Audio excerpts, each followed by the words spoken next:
तो हमारा 31 number question आता है दोस्तों, जिंक रूल का प्रयोग निम्न के लिए किया जाता है, यानी श्रिंक रूल होता है यहाँ पे, जो श्रिंक रूल उसका प्रयोग किसके लिए किया जाता है? डाइयाँ बनाने के लिए, मोल्ड बनाने के लिए, या पैटर्न बनाने में, या इनमें से कोई नहीं। बताइए कौन सा ऑप्शन होगा। जिसको भी आंसर बताया फटाफट टाइप कर दीजिए कमेंट बॉक्स में।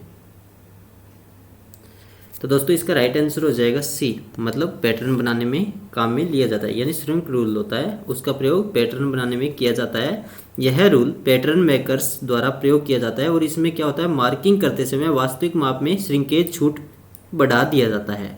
और यह सर्वविदित है कि धातुएं डलाई के पश्चात ठंडी होने पर श्रिंक होती है, तो इसलिए इसका कारण होता है। यानी कास्ट आयरन के लिए 1%, स्टील के लिए 2.1%, और पित्तल, तांबा, एल्यूमिनियम के लिए हमेशा 1.6% होता है।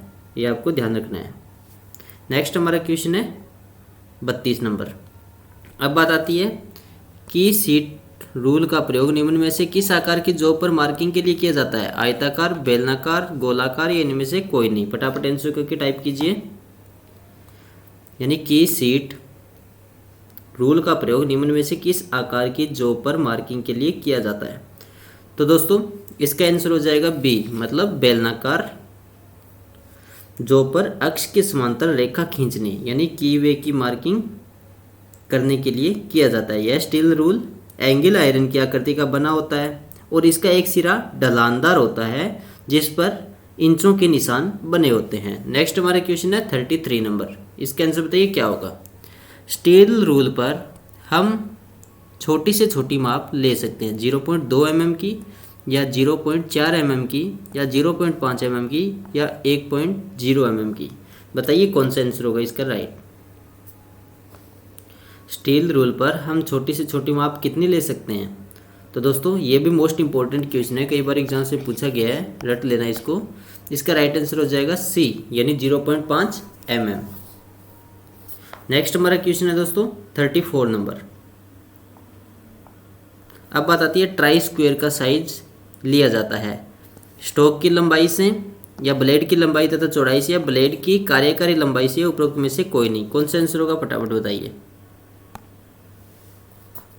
ट्राई स्क्वायर का साइज लिया जाता है, कैसे लिया जाता है? तो दोस्तों इसका राइट आंसर हो जाएगा ब्लेड की कार्यकारी लंबाई से लिया जाता है।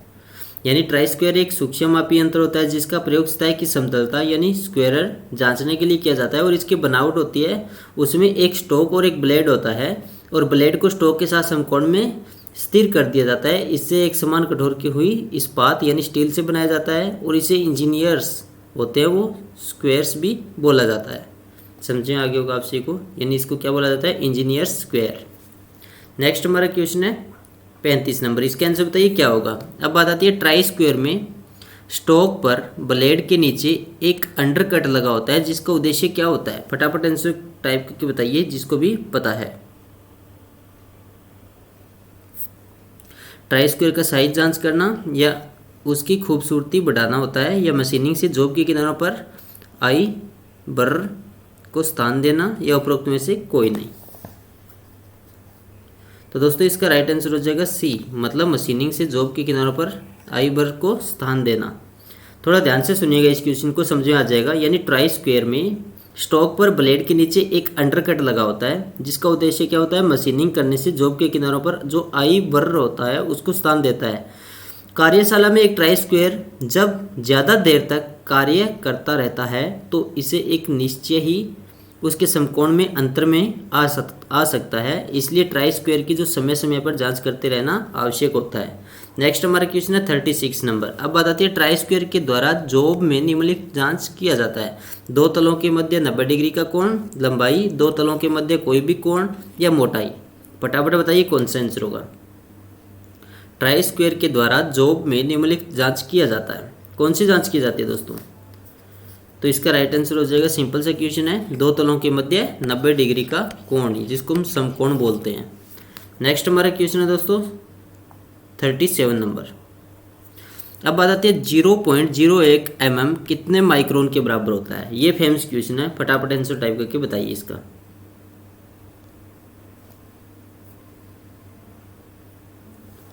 0.01 mm कितने माइक्रोन के बराबर होता है? 100 माइक्रोन, 10 माइक्रोन या 1 माइक्रोन या 1000 माइक्रोन? तो दोस्तों चलिए निकाल के देखते हैं कैसे होता है। यानी माइक्रोन को इससे प्रदर्शित किया जाता है म्यू से, तो मतलब 1 म्यू बराबर होता है 10⁻⁻6 मीटर। समझें आगे होगा आप सभी को। तो इसका मतलब mm में बदलेंगे तो बराबर 10⁻³ mm हो जाएगा। समझें आगे होगा आप सभी को, क्योंकि यहाँ पे मीटर में है, यहाँ पे हमने mm में बना लिया। तो 1 एंगस्ट्रॉम बराबर होता है 1 की डिग्री, यानी कितने डिग्री होता है? तो इसका मतलब 10 - 10 ये हो गया इसका मीटर। किस में हो गया? मीटर में। तो इसका मतलब 1 डिग्री बराबर क्या होता है? 10⁻⁻7, क्योंकि पहले -10 था, -10 में से -3 को माइनस किया, मतलब -7 आ गया। तो इसका मतलब 1 डिग्री फाइनली क्या होता है? 10⁻⁻4 माइक्रोन। समझे आगे होगा आप सभी को। यानी 2 बार कम करना पड़ेगा। एक बार 10 में से 3 गया -7, फिर एक बार और इसको कम कर दिया, तो इसका मतलब 10⁻⁻4 ये किस में आ गया? ये माइक्रोन में आ गया। समझे आगे होगा आप सभी को। नेक्स्ट हमारा क्वेश्चन है 38 नंबर, यानी इसका मतलब इसका आंसर कौन सा हो जाएगा 37 का? तो इसका आंसर हो जाएगा बी, यानी 10 माइक्रोन के बराबर होता है। नेक्स्ट हमारा क्वेश्चन है दोस्तों, निम्नलिखित में से कौन सा एक प्रत्यक्ष मापी औजार होता है? ट्राई स्क्वायर, स्टील रूल या स्ट्रेट एज या रिंग गेज? बताइए कौन सा आंसर होगा। निम्नलिखित में से कौन सा एक प्रत्यक्ष मापी औजार होता है? तो दोस्तों इसका राइट आंसर हो जाएगा बी, यानी स्टील रूल होता है। यानी स्टील रूल एक प्रत्यक्ष मापी औजार होता है। माप लेने वाले औजारों के प्रकार इस टाइप से होते हैं। एक पहले तो होता है प्रत्यक्ष मापी, और दूसरे किस टाइप के होते हैं? अप्रत्यक्ष मापी।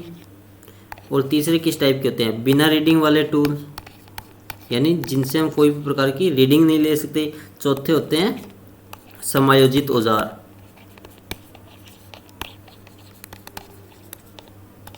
समायोजित औजार में कौन से आ जाते हैं? कैलिपर्स, स्टै गेज, माइक्रोमीटर, ये आ जाते हैं। और जो बिना रीडिंग वाले होते हैं उनमें snap gauge, plug gauge, ring gauge, इस टाइप के गेज आते हैं। अप्रत्यक्ष मापी जिसमें विभाजक यानी जो विभाजन करने वाले होते हैं, स्टै गेज और कैलिपर्स, ये इन्हीं में आते हैं। और प्रत्यक्ष मापी मतलब पहले वाला, तो इसके अंदर कौन से आते हैं? इसके अंदर steel rule, vernier callipers, micrometer. समझे आगे होगा आप सभी को। नेक्स्ट हमारा क्वेश्चन है 39 नंबर, इसके आंसर बताइए क्या होगा। वर्नियर वेबल प्रोटेक्टर का अल्पतमांक क्या होता है? 1, 5, 10 या 25? फटाफट बताइए। तो दोस्तों सिंपल सा क्वेश्चन है, इसका होता है हमेशा 5 अल्पतमांक। समझे आगे होगा आप सभी को। वर्नियर वेबर प्रोटेक्टर का अल्पतमांक 5 होता है। यह एक कोण मापने वाला सूक्ष्म मापी यंत्र होता है जिसका प्रयोग किसी भी जॉब की 5 मिनटों में 5 की परिशुद्धता यानी 1 डिग्री का 12वां भाग में लेआउट या जांच करने के लिए किया जाता है। समझे आगे होगा आप सभी को, यह आपको ध्यान रखना है। नेक्स्ट हमारा क्वेश्चन है दोस्तों 40 नंबर, इसका आंसर बताइए क्या होगा। अब बात आती है मैट्रिक माइक्रोमीटर में एक पूर्ण चक्र में थिम्बल आगे बढ़ता है।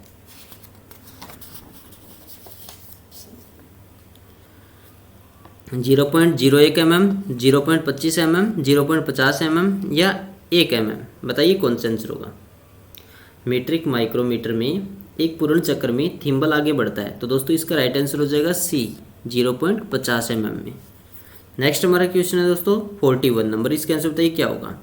अब बात आती है मैट्रिक माइक्रोमीटर का अल्पतमांक कितना होता है। 0.01 mm, 0.05 mm, 0.10 mm या 0.50 mm?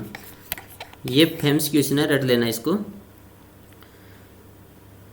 मीट्रिक माइक्रोमीटर की बात हो रही है यहाँ पे, तो दोस्तों इसका राइट आंसर होता है ए, 0.01 mm। नेक्स्ट हमारा क्वेश्चन है 42 नंबर, इसका आंसर बताइए क्या होगा। अब बात आती है यूनिवर्सल वेबल प्रोटेक्टर की अल्पतमांक कितनी होती है, 0.5, 5, 4 या 6। फटाफट बताइए।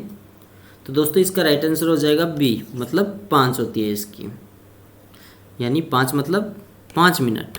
ये भी ध्यान रखना है आपको साथ में, यानी न्यूनतम रीडिंग क्या होती है इसकी, 5 होती है। और परिशुद्धता सुनिश्चित करने के लिए ब्लेड की जो फाइन समायोजन की जा सकती है और इसके साथ एक हाइट गेज लगा होता है, ये भी ध्यान रखना है। यूनिवर्सल वेबल प्रोटेक्टर के साथ क्या लगा होता है, हाइट गेज। नेक्स्ट हमारा क्वेश्चन है दोस्तों 43 नंबर। अब बात आती है वर्नियर डेप्थ गेज की अल्पतमांक क्या होती है, 0.10 mm, 0.01 mm या 0.20 mm या 0.02 mm। बताइए कौन सा आंसर होगा। तो दोस्तों इसका राइट आंसर हो जाएगा डी, 0.02 mm। नेक्स्ट हमारा क्वेश्चन है 44 नंबर, इसका आंसर बताइए क्या होगा। अब बात आती है वर्नियर हाइट गेज की अल्पतमांक, यानी वर्नियर हाइट गेज। तो मैंने आपको बताया था ये किसके साथ जुड़ा होता है, ये यूनिवर्सल वेबल प्रोटेक्टर के साथ जुड़ा होता है हमेशा।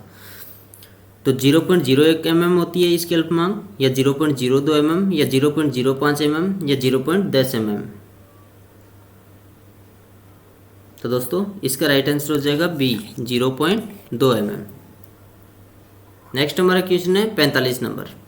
अब बात आती है लेइंग आउट करते समय वर्नियर हाइट गेज को प्रयोग करना चाहिए सतह प्लेट पर, वी ब्लॉक पर या मशीन के बेड पर या किसी भी चपटी सतह पर। फटाफट बताइए कौन सा आंसर होगा।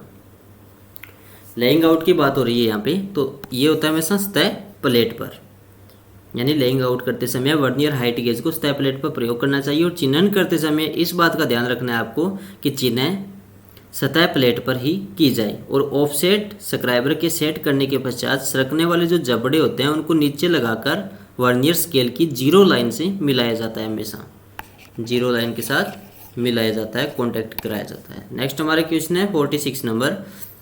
माइक्रोमीटर में रेचेट स्टॉप सहायक होते हैं दाब को नियंत्रित करने के लिए, स्पिंडल को लॉक करने के लिए या जीरो की त्रुटि को समायोजित करने के लिए, कार्यखंड को पकड़ने के लिए। फटाफट आंसर बताइए इसका क्या होगा।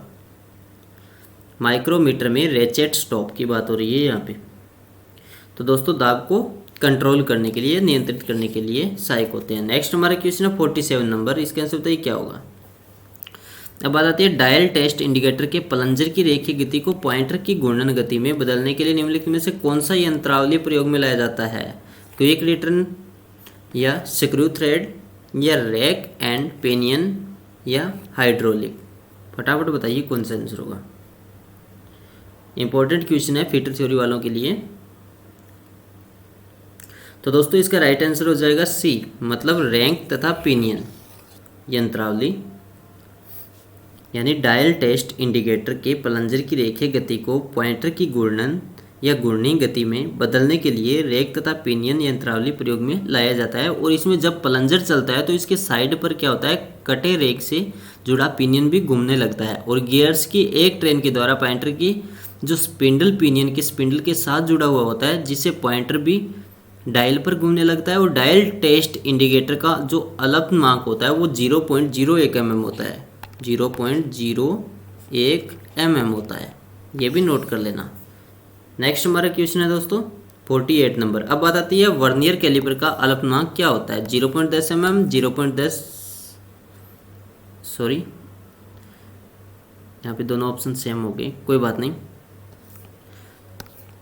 0.5 mm या 0.02 mm। बताइए कौन सा आंसर होगा। तो दोस्तों इसका राइट आंसर हो जाएगा 0.02 mm।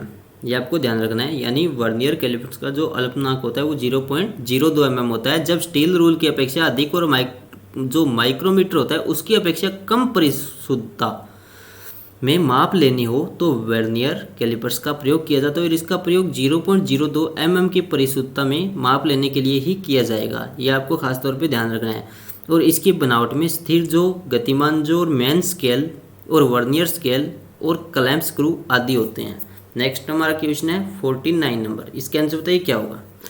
एक वर्नियर कैलिपर की मेन स्केल की 39 mm की दूरी को वर्नियर स्केल के 20 बराबर भागों में बांटा गया है, तो इस वर्नियर कैलिपर की अल्पतमांक क्या होगी, 0.02 mm या 0.05 mm या 0.1 mm या 0.2 mm? बताइए कौन सा आंसर होगा। ये इंपॉर्टेंट क्वेश्चन है आपके लिए। तो दोस्तों इसका राइट आंसर हो जाएगा बी, मतलब 0.05 mm। यानी इस वर्नियर कैलिपर के स्केल का एक भाग मेन स्केल के 2 भागों के लगभग बराबर होता है। और मेन स्केल के 2 भागों का मान क्या होता है? 2 mm होता है। मेन स्केल के 2 भागों का जो मान है वो 2 mm होता है। और वर्नियर के 20 भागों का मान क्या होता है? 39 mm होता है। 20 भागों का मान क्या होता है? 39 mm होता है। इसका मतलब 39/20 कर दो। समझें आगे को आपसी को। नेक्स्ट हमारा क्वेश्चन है, यदि किसी वर्नियर कैलिपर के मेन स्केल पर 0.50 mm के निशान अंकित है तथा वर्नियर स्केल पर 25 निशान हैं जो कि मेन स्केल के 24 निशानों के बराबर है, तो उसकी अल्पनांक यानी लास्ट काउंट क्या होगी? 0.02 mm, 0.01 mm, 0.4 mm या 0.2 mm? बताइए कौन सा आंसर होगा। इंपॉर्टेंट है आप सभी के लिए, फटाफट आंसर टाइप कीजिए। जिसको क्लास अच्छी लग रही है प्लीज़ लाइक कीजिए, शेयर जरूर करना अंत में, और सब्सक्राइब कर लीजिए एजुकेशन लाइव यूट्यूब चैनल को। तो दोस्तों इसका राइट आंसर हो जाएगा ए, 0.02 mm। नेक्स्ट हमारा क्वेश्चन है 51 नंबर।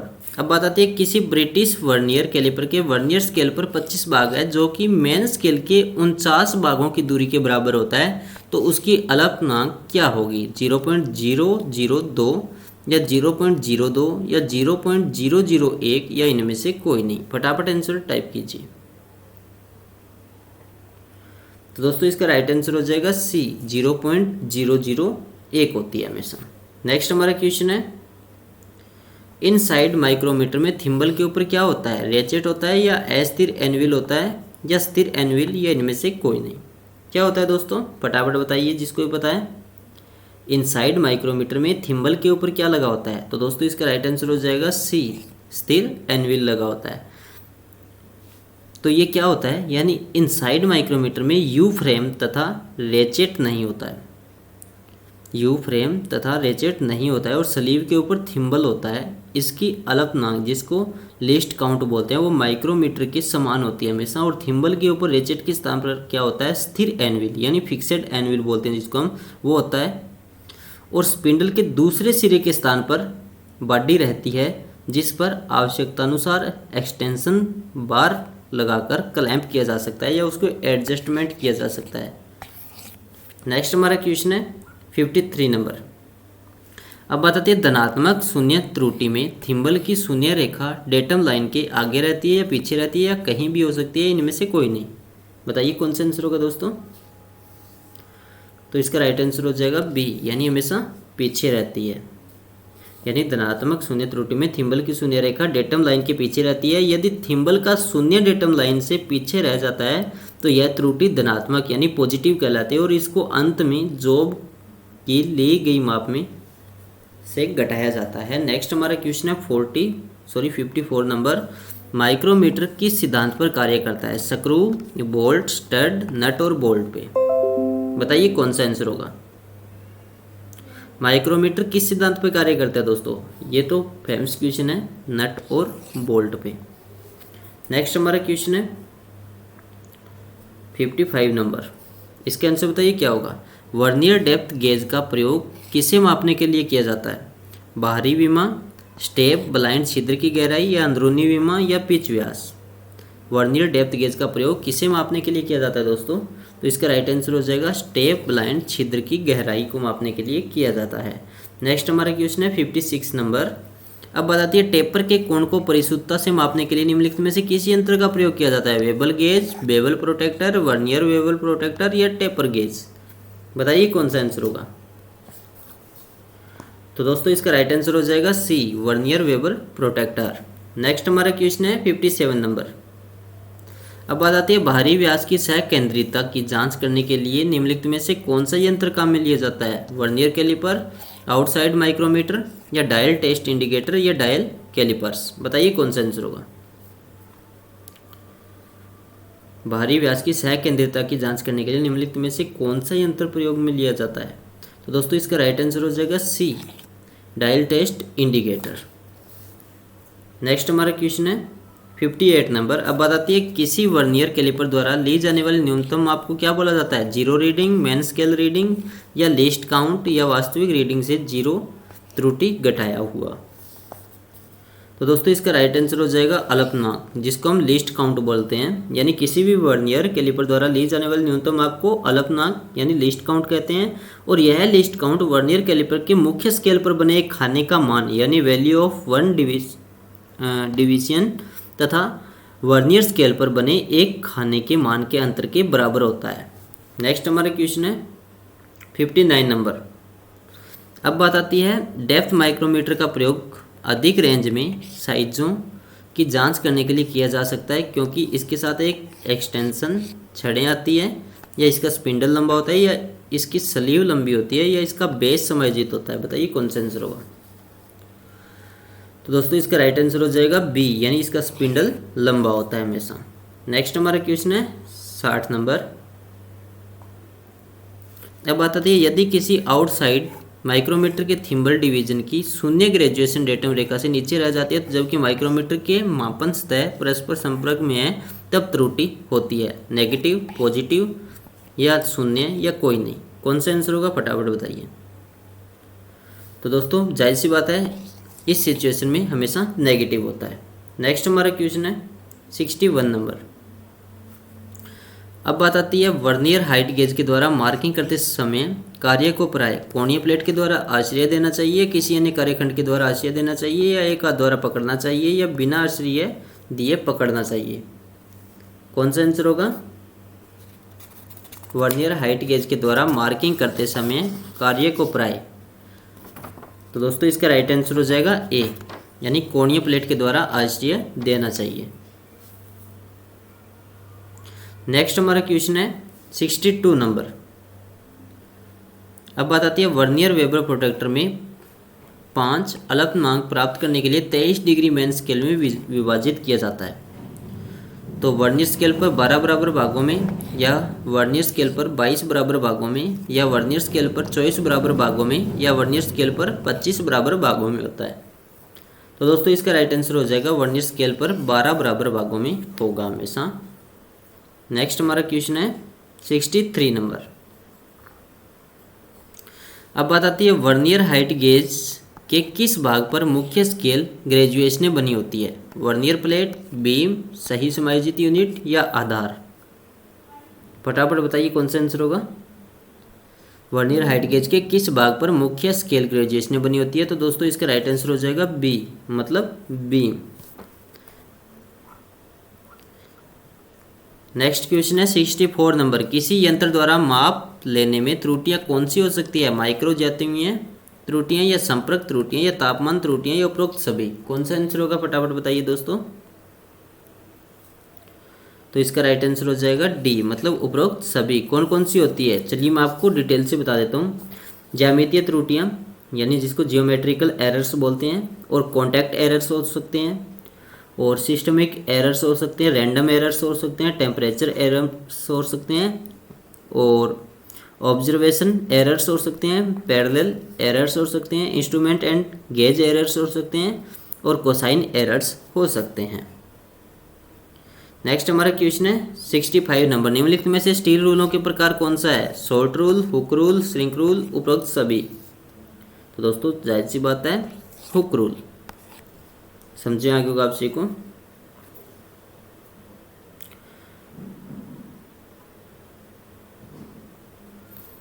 तो दोस्तों ये थे कुछ मोस्ट इंपॉर्टेंट क्वेश्चंस इस चैप्टर के। अगर आप सभी को यह क्लास अच्छी लगी हो तो प्लीज़ इसको ज़्यादा से ज़्यादा लाइक कीजिए और शेयर कीजिए अपने दोस्तों के साथ। आपके पास जितने भी व्हाट्सएप टेलीग्राम ग्रुप है उन सभी में। जिसने भी अभी तक चैनल अजू एजुकेशन लाइव यूट्यूब चैनल को सब्सक्राइब नहीं किया, सब्सक्राइब कर लीजिए। हम आपके लिए बेहतरीन वीडियोज़ लेके आने वाले हैं हर टॉपिक के ऊपर, हर एग्ज़ाम से संबंधित। और प्लीज़ ज़रूर शेयर करना। आपके पास टेलीग्राम ग्रुप है और ज्वाइन भी कर लीजिए हमारा टेलीग्राम ग्रुप, जिससे आपको थोड़ी मदद मिल सके। और लाइक करना, वीडियो को शेयर करना। धन्यवाद आप सभी का। दिन शुभ हो। जय हिंद, वंदे मातरम।